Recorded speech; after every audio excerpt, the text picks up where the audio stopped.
Ladies and gentlemen, this is Fulton Lewis, Jr., speaking from the studios of radio station WOL in the nation's capital, Washington, D.C. Mr. Andrew Jackson Higgins, the quantity production boat builder of New Orleans, changed his mind last night, and instead of going to California to confer with the spectacular Mr. Henry J. Kaiser, the other quantity production boat builder there, Mr. Higgins stayed in Washington and took his fight over his shipyard in Louisiana to Congress. Late yesterday afternoon, the Maritime Commission reaffirmed its cancellation of Mr. Higgins' contract to build an immense new shipyard there in Louisiana to turn out 200 cargo ships beginning this fall. Mr. Higgins covered almost everything in Washington yesterday. Everything and everyone trying to save that contract. He went to the Navy, the Maritime Commission, the White House, the War Production Board, and Vice President Wallace. All to no avail. Last night, he canceled his reservations to the Pacific Coast, and this morning he popped up in a secret session of the Merchant Marine Committee of the House of Representatives. I've told you what an amazing cyclonic dynamo this Andrew Jackson Higgins is. When that meeting was finally over this morning and the members of the House committee came out, the members themselves were limp and out of breath and all but worn out just listening to Mr. Higgins' testimony. Mr. Higgins himself was fresh as a May morn. I might note that he got results, temporary results anyway. The committee voted to introduce a resolution, and it was introduced a short time later, calling on the Maritime Commission to hold up this cancellation order until the Congressional Committee can make an investigation of the whole matter. Those investigations, the hearings, will begin tomorrow morning. So at least all of the facts will be aired about this Louisiana shipbuilding contract that didn't materialize, and even the airing is healthy. The House of Representatives was to have taken up the synthetic rubber bill this afternoon, the legislation that was passed by the Senate yesterday, and which sets up a new separate agency to have charge of the production of synthetic rubber from alcohol. Unfortunately, however, it was delayed by a filibuster on the part of Representative Rankin of Mississippi. The first order of business today, ahead of that synthetic rubber bill on the calendar, was a bill setting up machinery to enable the men in the service to vote in the election campaigns of this fall. Representative Rankin was personally opposed to that bill, and so he put on a one-man campaign to delay action on it as much as possible. He was quite successful, by the way. On every possible occasion, he demanded a roll call, and the roll call in the House of Representatives consumes 25 minutes of time.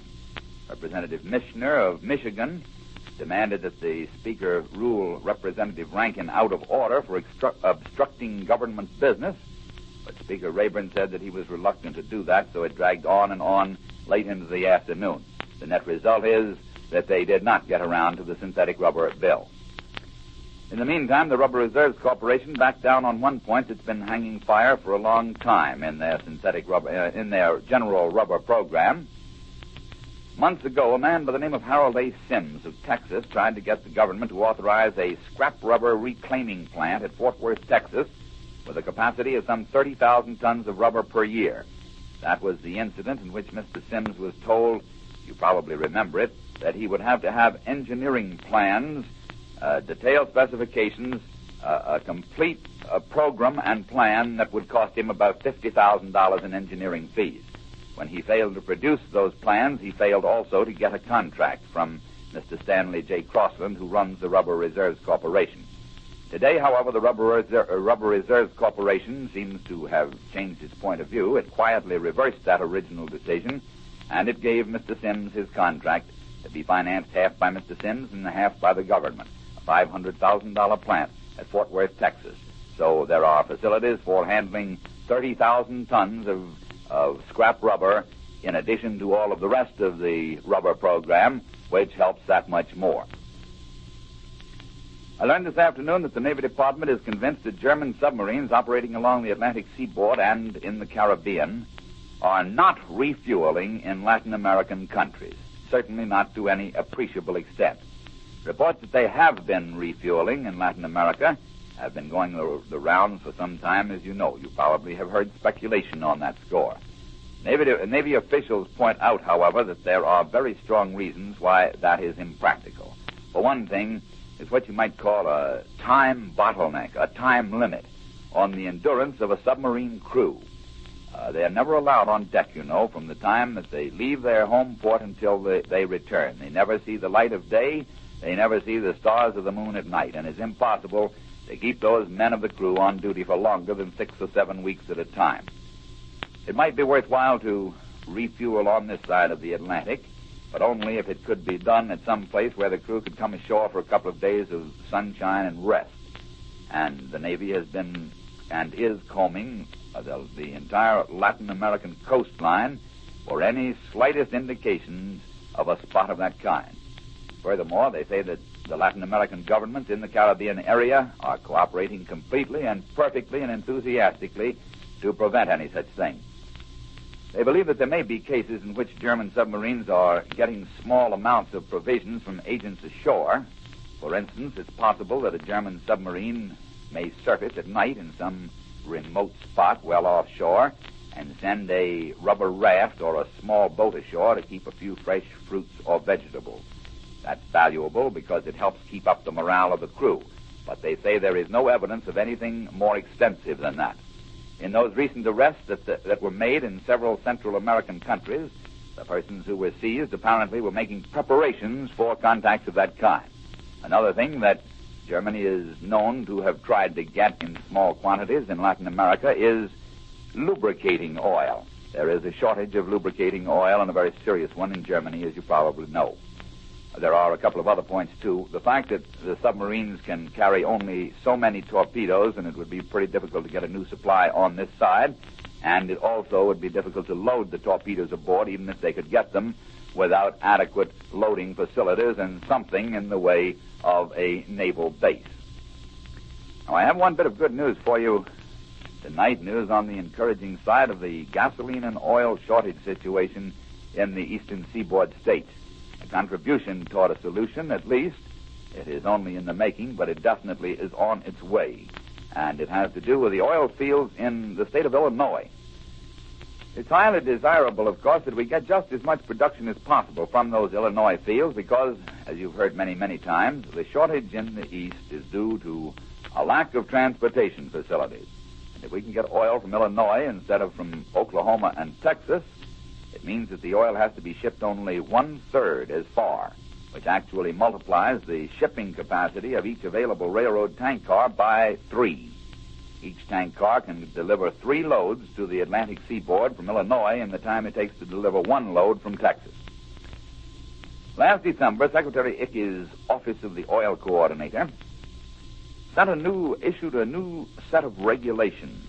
It's called Regulation M68, restricting the way that drilling is done in the Illinois field and also in the California field, which is similar.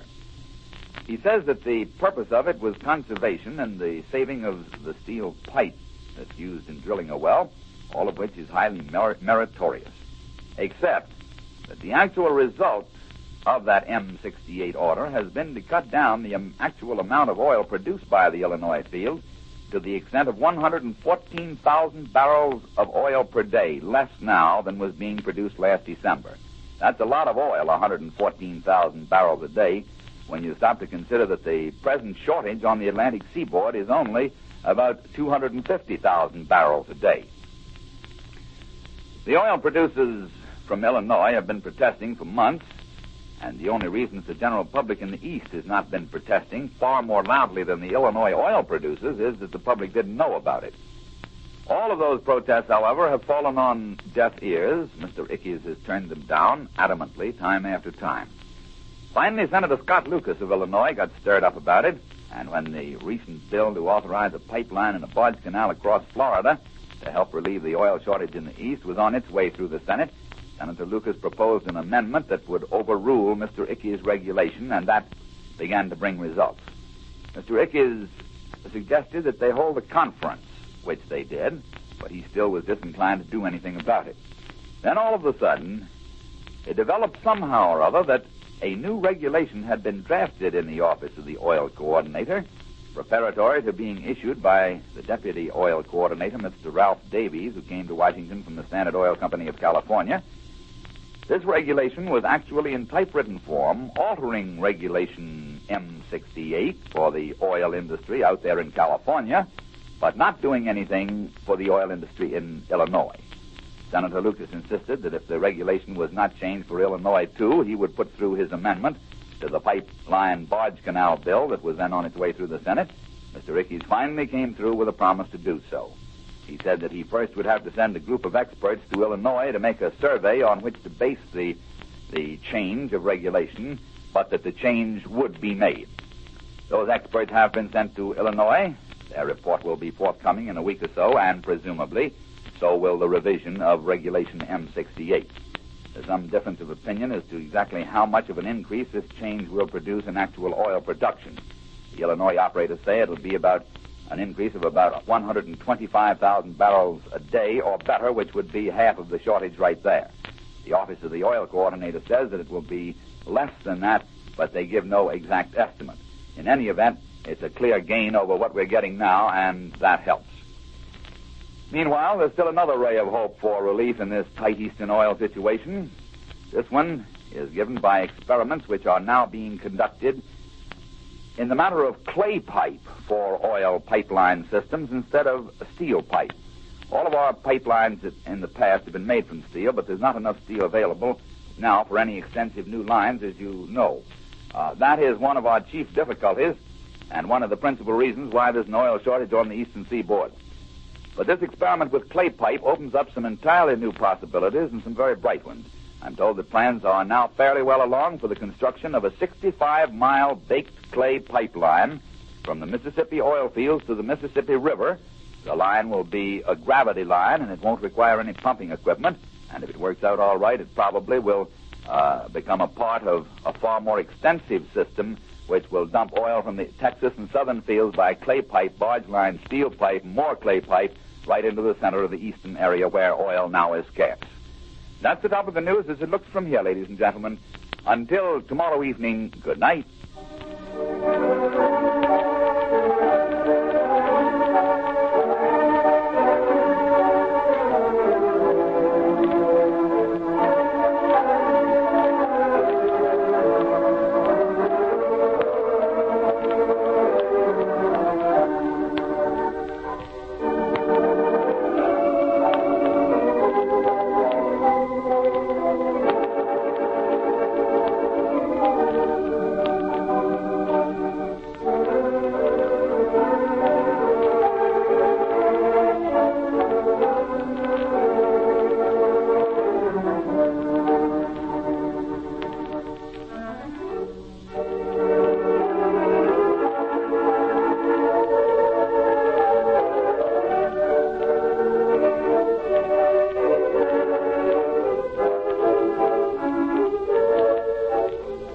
Mondays through Fridays at this time, Fulton Lewis, Jr. brings you the top of the news from your nation's capital. These broadcasts originate in the studios of WOL in Washington. This is the Mutual Broadcasting System.